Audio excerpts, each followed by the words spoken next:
అందరికీ నమస్తే అండి ఫ్రెండ్స్. ఇప్పుడు మన వీడియో ఏమంటే ఈరోజు భోగి పండుగ సందర్భంగా భోగి పండగకి మేము మా సైడ్ ఏమంటే అనపకాయలు ఉడకపెట్టి తినల్లా అన్నట్లుగా అనపకాయలు కుక్క తొలిసి వేసి ఉడకపెట్టి అంటే ఉప్పేసి ఉడకపెట్టి దాన్ని తింటే అంటే మనకి సంవత్సరం మొత్తానికి గజ్జి రాదు అని, గజ్జి అంటే నవ్వలు ఇచ్చింగ్ రాదు అన్నట్లుగా పెద్దలు చెప్పిన మాట.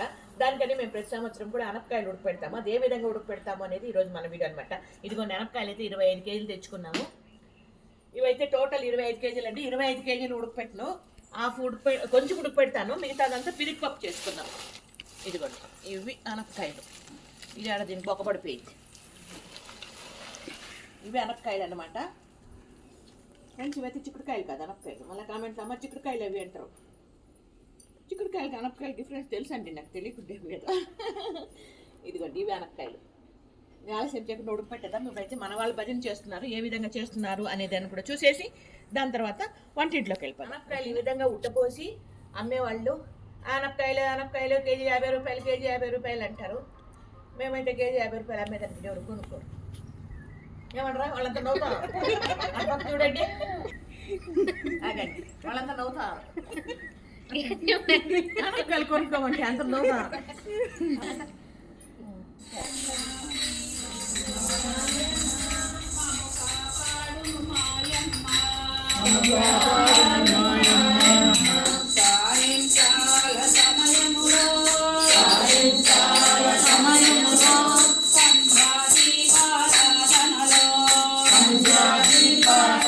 ఉడకపెట్టే ముందు ఈ విధంగా శుభ్రంగా ఏరుకోవాలి. అంటే మంచి మంచి కాయలు ఏరుకుంటే ఉడకపెట్టేదానికి బాగుంటుంది అనమాట. పెద్ద పాత్రలోకి ఈ విధంగా అనపకాయలు వేసుకొని దానికి తగినంత ఉప్పు వేసుకోవాలండి. ఈ విధంగా వేసిన తర్వాత కుక్క తులసి అంటారు దాన్ని, మా పక్క అట్లా అంటారు, కాకపోతే మీరేమంటారో నాకు తెలీదు. అది వేసి ఇదిగోండి స్టవ్ ఆన్ చేసి స్టవ్ మీద అయితే పెట్టేశాను. ఈ విధంగా పెట్టి దానికి మూత పెట్టేశాను అనమాట. ఒక 20 నిమిషాల తర్వాత ఈ విధంగా ప్లేట్ ఓపెన్ చేసి చూసారండి, బాగా ఉడికింది మెత్తగా. మన వాళ్ళకి మెదిగేటట్టుగా, అంటే పెద్దవాళ్ళు కదా, పళ్ళు కొంచెం ప్రాబ్లం ఉండేవాళ్ళు ఉంటారు, పళ్ళు పూర్తిగా లేకుండా ఉండేవాళ్ళు ఉంటారు. అలాంటి వాళ్ళకి కూడా ఇబ్బంది లేకుండా ఉండేటట్టుగా మెత్తగా ఉడికిపెట్టాము.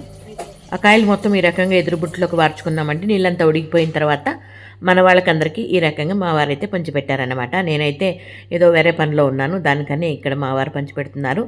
మన వాళ్ళకి నచ్చిందో లేదో వాళ్ళ మాటల్లో విందాం. సరోజమా ఎలా ఉంది? చాలా బాగున్నాయి సార్. అమ్మా చాలా బాగున్నాయా?